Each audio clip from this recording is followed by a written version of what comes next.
Hello भाई नमस्ते भल थी समस्ते जय जगन्नाथ जय जगन्नाथ जय जगन्नाथ आउ एक नुआ वीडियो को स्वागत। रानी अपा विषय कथा हवा रानी पंडा विषय एवं ओडिशा सी हे मुख्यमंत्री रानी पंडा हे ओडिशा रे मुख्यमंत्री सारा ओडिशा चहल पड़ी रानी पंडा हे मुख्यमंत्री आर जदि रानी पंडा मुख्यमंत्री हे ताले गरीब लोक कथा किए शुणिम गरीब लोक कथा किए बुझीब गरीब जदि गोटे गरीब लोक जदि फोन करुच्ची कि मेसेज करुच्ची रानी अपा आसी से जगह पहुँचुंट जदि मैंने पॉलिटिक्स रे मिसिकी जदि मुख्यमंत्री हो ताले गरीब लोक कथा किए बुझीब नाई रानी अपा आपड़ जमीती अच्छा सेमती रुहतु गरीब लोक कथा बुझंतु गरीब लोक किसी साहाय्य एवं जमी करमती कर मो मत मुझे निजे तुम सेमती थाओ भलरे थाओ किंतु गरीब लोक कथा बुझुता जमीती अच्छ कि बहुत भल अच्छ दर्शक चाहते गरीब लोक चाहते तुम जमीती अच्छ सेमती रह गरीब लोक साहाय्य कर किंतु गरीब लोक जानते तुम किते माने गरीब लोक भल किंतु गरीब लोक मैंने समस्ते जानते तेणुक से पॉलिटिक्स भितर को जानी आ पॉलिटिक्स भितर को जब जा कि मुख्यमंत्री कि नवीन कौन मिनिस्टर भल मंद जहाँ तेणुक राजनीति भितर तो जब जीव किंतु गरीब लोक कथा बुझार तुमको समय मिलनी कहीं जदि आज सेठी मीटिंग हम आज सेठी मीटिंग हम आज सेठी मीटिंग हो यही मीटिंग तुम जीव सेठी प्रचार करियो सेठी प्रचार करियो सेठी प्रचार करियो आउ गरीब लोक कथा केते बुझीब नाई रानी अपा मो मतरे मु कहया कथा तुम जेमिति अच्छ सेमिति रह किंतु गरीब लोक माने जमी साहाय्य कर साहाय्य कर गरीब लोक आत्माटा तमरी पाखे सदा बेले गरीब लोकंर किंतु गरीब लोक तम आत्माटा गरीब लोक गरीब लोक जी माने भरोसा कर रानी अपा तुम उपर आउ कहारी पर लोक कहले कौन है लोक कहतु लोक तो दे पारे ना को गरीब लोक 5 टका दौरान तुम 5000 भी हेल्ले 4000 टका खर्च कर कि 4500 टका खर्च कर दौ लोक कौटी 5 टंका टंकाटे परा खर्च कर लोक कहे रानी पंडा इंती सींती सींती किंतु आमे मो भितर मुझे जानी किंतु रानी पंडा जहाँ करुच्ची गरीब लोकों रानी अपा जहाँ करुँच बढ़िया कर सबुठ बेस्ट कर खंडगिरी मेलारे माने हलचल कला नाटक हलचल गौरीगंडा नाटक हलचल खंडगिरी आसवा रानी पंडा को मना 5 दिन नाटक हला 5 दिन भितर 5 लाख लोक देखी 5 लाख रानी पंडा 5 माने जी रानी पंडा 5 दिन बही 5 लाख लोक देखी दर्शक माने एते हिट हला यात्रा पूरा हलचल करदेला खंडगिरी मेला तेणुक पुणी रानी अपा से मते अन्न छत्र देले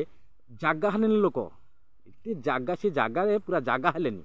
एते अन्न छत्र देले लोक खाइबा पाई केते गरीब लोकों केते माने मानवहत केते माने ये रानी अपांकर गरीब लोक खातु खुशी रे जातु ताको आशीर्वाद मो पर रहू ये भलिया रानी अपांकर मन मन भितर ये माइंड भितर रानी अपांकर यही कथाटा किंतु रानी अपा जहाँ कर बहुत भल कर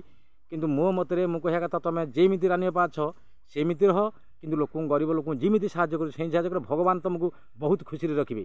किंतु पॉलिटिक्स भितर को जानी पॉलिटिक्स आउ लोक साहाय्य पाई परिबानी तेणुक आमे बहुत खुशी तुम उपरे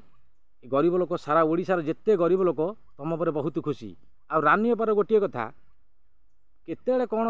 बदलाम कौन भल मंद होता सी सब गला एबे रानी अपा कहूँ रानी अमाकर इच्छा मु दर्शक सहित मिसबी दर्शक मत कि भल पातु दर्शक मैंने मत कि आशीर्वाद करूँ भगवान आशीर्वाद करूँ मुझे थेबी कि मत भगवान आशीर्वाद करूँ दर्शक मैंने आशीर्वाद मत भल पाया दिंतु मत ए तो भल पाया देती रानी पंडा निजे कहू रानी अपा कहूँ मत दर्शक भल पाइबा देती कि बहुत ही रानी अपांकर जी लोक प्रति दरद अच्छी गरीब लोक माने संसार भितर कहीं सीमित करें 8 आना पैसा खर्च करें बड़ बड़ कथा कहे रानी इमती रानी पंडा सींती रानी कौन सीमती अरे कहीं कौन माने केते कौन गरीब लोक साज गोटे बाटर घाटे गोटे गोटे गाड़ी यात्रा गाड़ी एक्सीडेंट होला जाकि से जगह पहुँचले डाक्तखाना पहुँचले जिते कलाकार भल मंद जो जहाँ है कि गरीब लोक जहाँ से जगह पहुँचे आग पहुँची जाकि किए जाऊँ जाइए थय ना कि आगे पहुँचे से जगह रानी अपा होती बहुत बेस्ट लोक मु जानिया रानी अपा को मु नमस्कार करुच्ची किंतु तुम गरीब लोक एमती साहाय्य करूता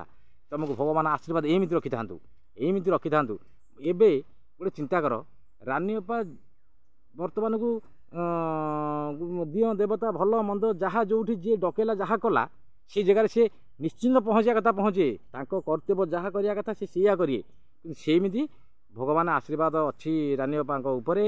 ଗରିବ ଲୋକଙ୍କୁ ସେ ସାହାଯ୍ୟ କରିବେ, ତାଙ୍କ ଜୀବନ ସାରା ସେମିତି ସେ ଗରିବ ଲୋକଙ୍କୁ ସାହାଯ୍ୟ କରି ଯିବେ। କିନ୍ତୁ ସଦାବେଳେ ପାଇଁକା ତାଙ୍କୁ ଆଶୀର୍ବାଦ ଭଗବାନ ଦେଇଛନ୍ତି, ଗରିବ ଲୋକଙ୍କୁ ସାହାଯ୍ୟ କରିବ ରାନୀ ପଣ୍ଡା। କିନ୍ତୁ ରାନୀ ଅପା ଏତେ ବେଷ୍ଟ ଲୋକ, ସଂସାରରେ ଓଡ଼ିଶାରେ କେମିତି ତାଙ୍କ ଭଳିଆ ଲୋକ ମିଳିବେନି। ଗରିବ ଲୋକଙ୍କୁ ଏତେ ସାହାଯ୍ୟ କରିବାଟା କେହି ମିଳିବେନି। ଆରେ ଲୋକ କହିବା ଦେଖେ ହେଉଛି, ଭଲ ହେଉଛି, ମନ୍ଦ ହେଉଛି, କ'ଣ ମିଳୁଛି ଏଥିରୁ? କିନ୍ତୁ ରାନୀ ଅପା ତାର ସେ ଦେଲା, ତମେ ତ କିଛି କରିପାରିବନି, କିଛି ଦେଇପାରିବନି, ଖାଲି ବଡ଼ ବଡ଼ କଥା କହିବ, ବଡ଼ ବଡ଼ ବହୁତ ବଡ଼ ବଡ଼ ଇଏ କରିବ, କିନ୍ତୁ କିଛି କରିପାରିବନି। ଓଡ଼ିଶା ଲୋକ ଜାଣିଛନ୍ତି ରାନୀ ପଣ୍ଡା ଉପରେ କେଉଁ ଭଳିଆ ଲୋକ ସମସ୍ତେ। ଏବେ ଖଣ୍ଡଗିରି ମେଳା 5 ଲକ୍ଷ ପୁରା ଦର୍ଶକ ଦେଖିଲେ, 5 ଲକ୍ଷ। ଭଲ ପାଇବା ଯଦି ରାନୀ ଅପା ଉପରେ ଭଲ ପାଇବା ନଥାନ୍ତା ଦର୍ଶକ ଯାଇଥାନ୍ତେ ଦେଖିବା ପାଇଁ ଯାତ୍ରା। ଏବେ ତ ଆମ ଇଚ୍ଛା, ଯଦି ସେ ନାଟକ ଯେଉଁଠି ପଡ଼ିବ ଆମ ଇଚ୍ଛା ହେଉଛି ଦେଖିବା ପାଇଁ, ଯିବା ପାଇଁ ଇଚ୍ଛା। ରାନୀ ଅପାଙ୍କ ନାଟକ, ସେ ନାଟକଟା ଖଣ୍ଡଗିରି ମନେ ଯେଉଁ ନାଟକଟି ଗୌରବାଣୀ ନାଟ୍ୟର ସୁପରହିଟ୍ ନାଟକ, ସେ ନାଟକଟା ଦେଖିବା ପାଇଁ ବହୁତ ଖୁସି ଲାଗୁଛି। ତେଣୁକରି ସେ ନାଟକ ଯେଉଁଠି ପଡ଼ିବ ଏ ଲୋକ କିନ୍ତୁ ସବୁଠି ଭିଡ଼ ରହେ, ସବୁଠି ଦର୍ଶକମାନେ ଜାଗା ହେବନି, ଏତେ ନାଟକ ଦେଖିବା ପାଇଁ ଏତେ ଲୋକ ଭିଡ଼ ରହେ, ଜାଗା ହେବନି। କିନ୍ତୁ ପଲିଟିକ୍ସ ଭିତରକୁ ରାନୀ ଅପା ତମେ ସେ ଭିତରକୁ ଯାଆନ୍ତୁନି, ତମେ କିନ୍ତୁ ଏଇ ଲୋକଙ୍କ ସେବାରେ ରହ, ଭଗବାନ ତୁମକୁ ସାହାଯ୍ୟ କରିବେ। ତମେ ଲୋକଙ୍କୁ ସାହାଯ୍ୟ, ଯଦି ଗରିବ ଲୋକଙ୍କୁ ସାହାଯ୍ୟ ଯେମିତି କରୁଛ ସେମିତି କରୁଥା, ଭଗବାନଙ୍କ ଆଶୀର୍ବାଦ ତମ ମୁଣ୍ଡରେ ହାତର ମାନେ ଭଗବାନ ତମର ହାତ ଥିବ, କିଛି ଅସୁବିଧା ହେବନି ତମର। ଯେତେ ଯିଆ କହିଲେ ମଧ୍ୟ ତମର କିଛି ଅସୁବିଧା ହେବନି, ତମେ ବହୁତ ଆରାମରେ ଯେମିତି ଅଛ ସେମିତି ରହିଥିବ, ସେମିତି ଗରିବ ଲୋକଙ୍କୁ ସଦାବେଳେ ସାହାଯ୍ୟ କରୁଥିବ।